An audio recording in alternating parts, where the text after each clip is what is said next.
you frozen? How about someone else does the intro today? Why? Why would we do that? Come on. Hello, every week. welcome to this week's installation of TechTalk. That's not a bad one. Hello. Hello. Have a nice house. Coach Camel here for TechTalk. It's recording. Does that work? No, see, Dan, we just don't have it. Hello and welcome to another installation of TechTalk. The boys are back. We are all excited to be here today with Mikey presenting a beautiful and lovely subject. Okay, well, thank you for the intro. I think we've all missed that, haven't we? Totally. Glad to have it. So this week, guys, I thought we'd, like when we swung it back the other way and looked at grouting again the other week, I thought we might swing back around and take a bit of a look in a little bit more detail in a couple of different scenarios when it comes to contracts, supplying contracts for customers and that sort of things there. Looking at the finer points, standing firm on a few things and setting yourself up for success and all that sort of thing there. So I believe there's a bit of a scenario you guys got thrown during the week. So yeah, take it away. What are your thoughts, boys?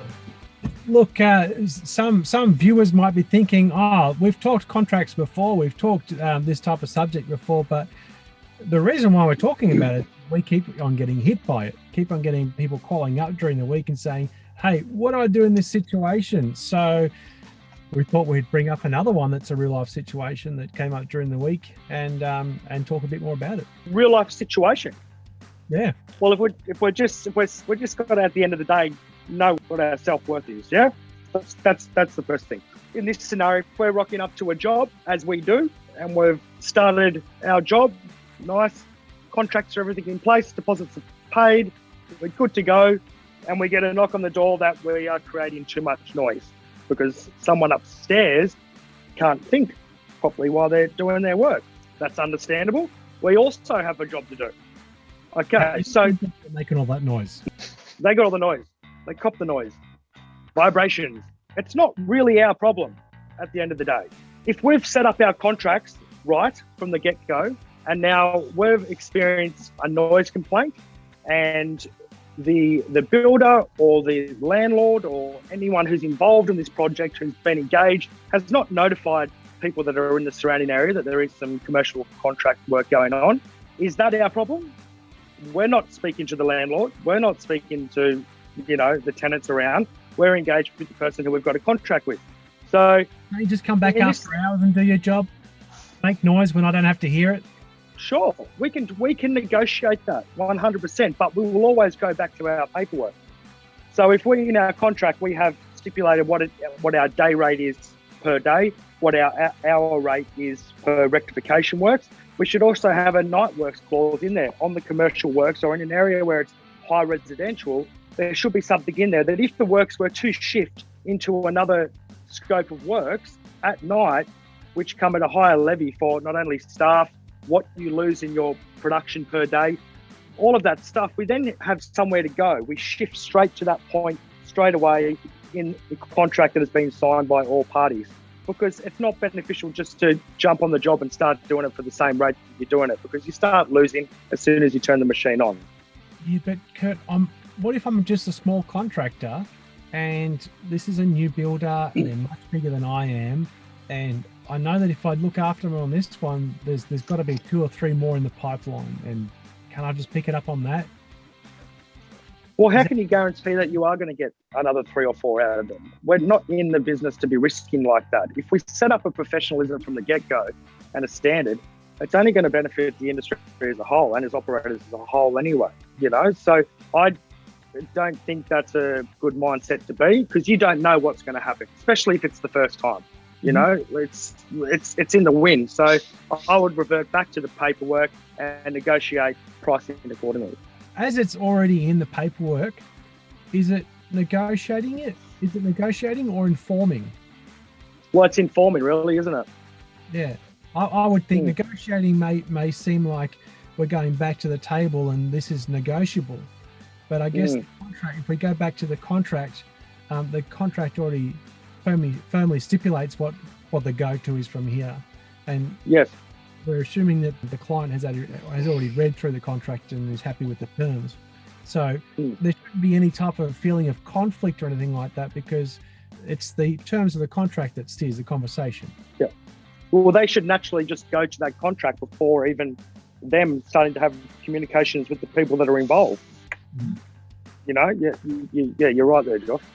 What about, for example, let's say you're a single machine operator, you're not dealing with a builder, you're dealing with a homeowner who wants to refurb their new apartment, like let's say, you know, their apartment, they want polished concrete, it's a 3-level, you know, apartment, there's other people living above or below, it doesn't matter.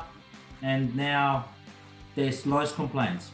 So you're working with a homeowner, not builder or not architect or anything like that. Well, I'm pretty sure that the homeowner would have had to hit some kind of criteria or speak to the right people to engage in any types of works in that, especially if it's got a body corporate running with it in an apartment or any setting like that. So I would expect before any works to be going ahead that they have permission to be able to do this type of works, and they've communicated with everyone before even us engaging with them. Is it enough to expect it, or do we need that as part of our checklist? It's part of it. There'll be no paperwork drawn up. There'll be no engagement with any of that information from them. Yeah. Their paperwork. So I guess it'll be good to communicate it prior to actually starting the project. Reaffirming that verbally, maybe? It should be in writing. Yeah, not just verbally. Job like that. Yeah. What I'm saying is verbally reaffirming. If there's any major works going on in a residential apartment block, a strata needs to be notified, and they would have minutes or requests all logged. Then you can have actually proof that it has been lodged with all the other tenants, I guess, part of that unit block. Yeah, it starts off with building the right base and getting that checklist in place. Written, not verbal. Absolutely, with everything like that in place. But it's funny, I suppose, being on the outside looking in a bit, but I think the builder or even the owner occupier, I mean, if they're getting this complaint, there's probably a good chance they didn't see it coming either. And I think if you can then turn around and provide a different service for them at additional cost or not, then you're trying to help them get out of their problem. But by no means, I couldn't see it being the reason why you'd be wearing that on your shoulders. But you're happy to provide a solution for the person that's now got the problem, which is the builder or the owner there. What I'm saying is they probably didn't see it coming themselves. So you can sort of, your time to shine, and can go in and provide solutions to help them out. Like I was saying, is before with the noise, what is that noise measured by? Is it just, like I said, is it just because someone's irritated by that noise? Is it no louder than a scissor lift beeping around the corner? Like, what are we basing this on? It's probably based on someone's irritation. Yeah. And now we've got to cop it? No. I guess that's what I was just about to come to. Is like, is there a particular noise limit? Is there regulations around particular noise limits in vibration, that sort of stuff? There are metrics for all of these things. It needs to be more than just a complaint, because then, of course, a complaint can be simply malicious, and that basically you can go back to that to the complainer and say we're operating within these particular specific requirements, and therefore we are actually within our right to operate. Because I even heard that with people, for example, their generators being too loud and stuff like that. Even things like that. We're just a noisy bunch of people. So is that complainer, that serial complainer. Oh, that's cool, guys. We sort of covered all the aspects that you wanted to get, those little additional extras there for when it comes to contracting and things like that, you think? Yeah, I was hoping to cover a bit more of what the actual effect is of going from having a day shift planned, and then when this pops up, what the saving of a contract is. But Milan really identified the real cost that it was before. When you have to go from day shift to night shift, and what the actual cost is, it's 2 days. Yeah. Yeah, you got to burn a day, don't you?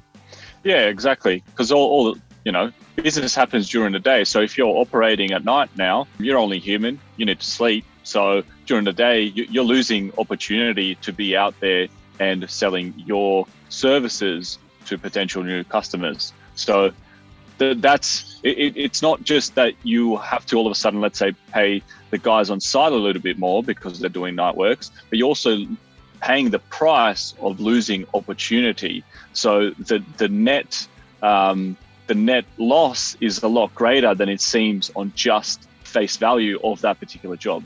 So we've got to look at it as a whole, what the impact is on your business. So it's really good to think the project through before you take it on, I'm assuming. Understand the risks and understand the environment, the potential hazards as far as things that are out of your control, even if it is in the contract, because the contract may guide you to go to night shift, but you still don't want to go there if it's possible. Absolutely. You have a standard of operation, which is, for most people, will be during the day. So if that changes your operation, well, that has a price. And like you say, it's about being professional and being upfront with your customers and clearly outlining everything. For example, I know personally, I had if I was doing residential jobs, I would have a moving fee. So if you want me to go and move any of the furniture, sure, no worries, we can move it for you. We're not removalists, we're not insured for that, but there's a fee for that because it's changing what the contract is or what the quote is all about. Yeah, it's more work. Yeah, absolutely. Well, Yeah, we have a fee for dust bags. Yep. So if you can't supply a bin, well, you're gonna get a fee to remove the dust bags and for us to get rid of it. Mm-hmm. Absolutely. Why should I cop that? Yep. I got to go to the tip. I've got to get someone to drive the vehicle to the tip. Just because they don't want to supply a skip in or it's in the too hard basket. Well, that's fine. We'll take care of it and we'll charge accordingly. Yeah, for sure. I think it's also that Josh touched on a really good point earlier in regards to, maybe I can cop it within the next one because you might have a few more jobs for me in the next few months or so. And I think it goes the same with, because once you bend the rules around, say, let's do something, and then the next job comes, and then something similar happens, and they say, oh well, but you did that in the last one. You've got no legs to stand on. So this goes the same with pricing. Once you go in low, it's very hard to go up. So set the bar high and stay up here. Don't even set it high. Like very good point, Dan. Not like a duck. That's it. Not like a duck. Eagle all the way. Very good. Who's wrapping it up? Milan, are you going to wrap it up? Remember, we've got a seminar coming up in July in New South Wales and Sydney, 13th until the 16th. So it's a 4-day seminar, 2 days of Rock Up Group and Works Plus, and then 2 days of Business Works. Come join us. Far out. Sounds super. Awesome. Looking forward to that. It's going to be fun 4 days. It's going to be great. I love Sydney. Coolio. All Good right, stuff. Jeff. All right, James. Thanks, guys. All righty. All right. See you later. Ciao.